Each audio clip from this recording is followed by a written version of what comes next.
Halo, Assalamualaikum warahmatullahi wabarakatuh. Berjumpa lagi di channel YouTube Guru Online. Nah, di video ini kita masih membahas seputar pendaftaran P3K tahun 2023 untuk jabatan fungsional guru ya. Nah, di video ini kita akan membahas beberapa hal penting, di antaranya tentang durasi waktu pengerjaan soal ya. Jadi kan ada soal teknis, manajerial, sosiokultural, dan wawancara. Jadi memiliki durasi waktu yang berbeda-beda. Nanti akan kita bahas.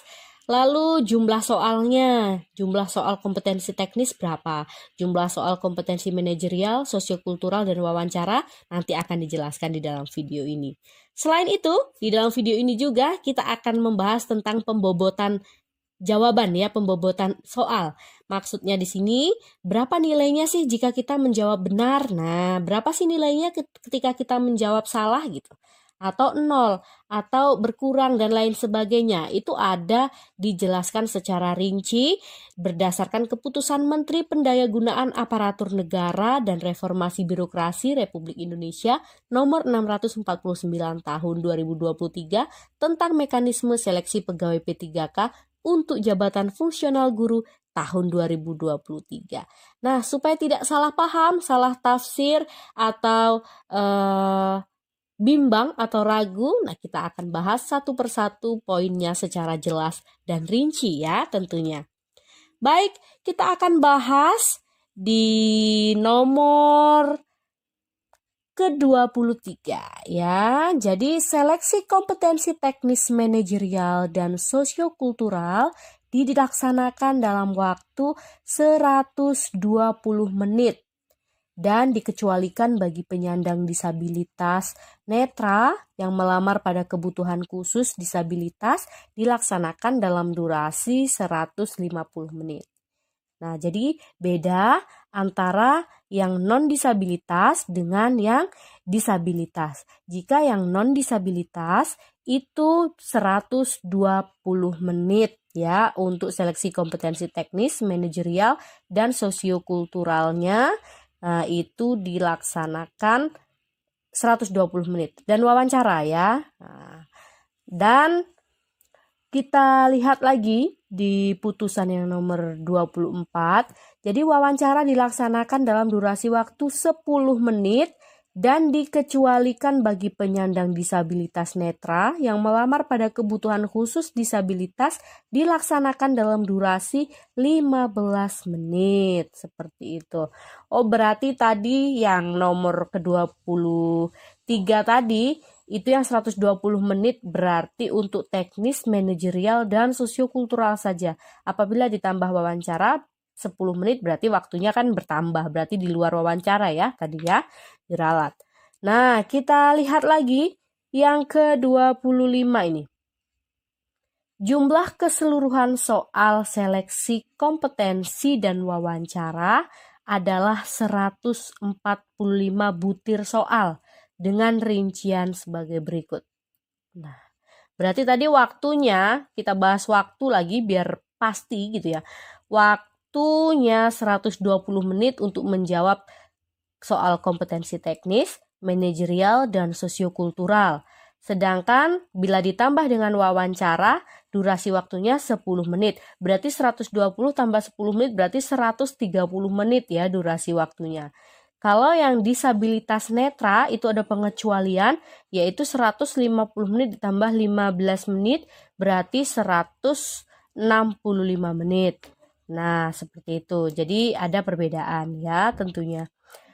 Nah, di poin yang ke-25 ini tadi, itu adalah rincian butir soalnya. Kalau tadi waktunya, sekarang rincian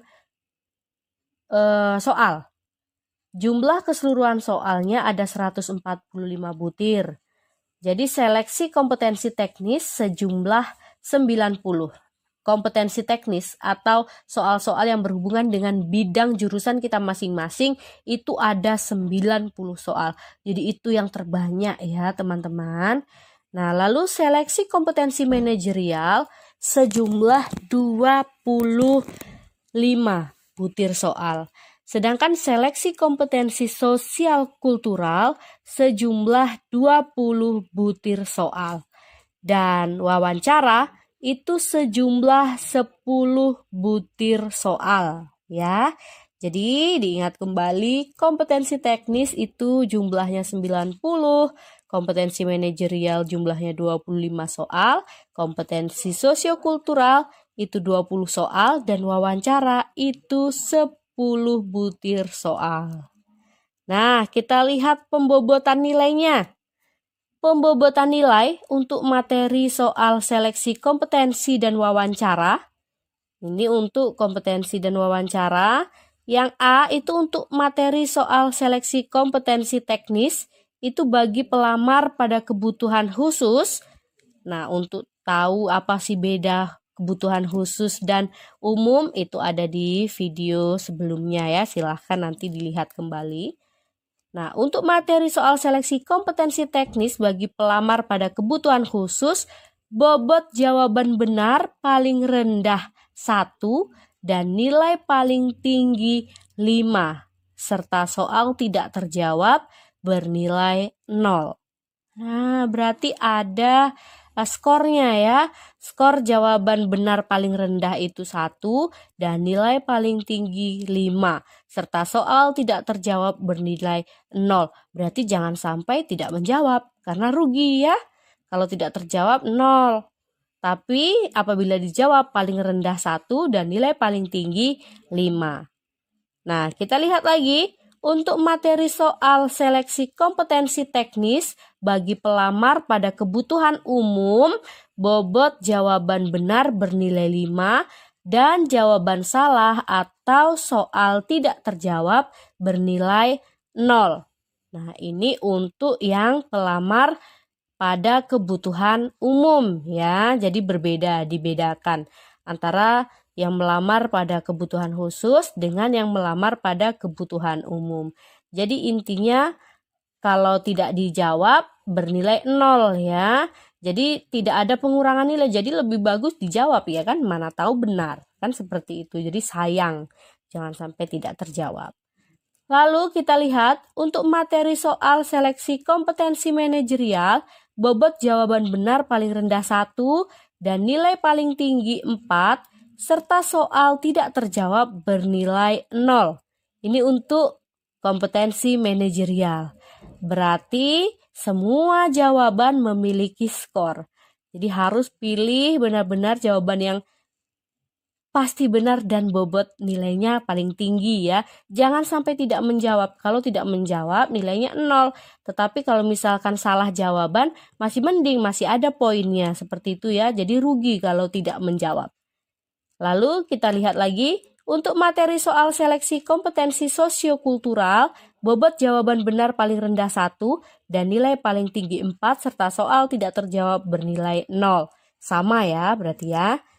Untuk materi soal wawancara, bobot jawaban benar paling rendah 1 dan nilai paling tinggi 4 serta soal tidak terjawab bernilai 0, seperti itu.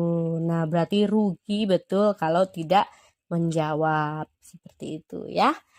Baik, itu saja pembahasan kita dalam video ini. Semoga bermanfaat dan menambah pengetahuan tentang seleksi P3K tahun 2023, khususnya jabatan fungsional guru. Baik, terima kasih. Jangan lupa subscribe channel YouTube Guru Online. Wassalamualaikum warahmatullahi wabarakatuh.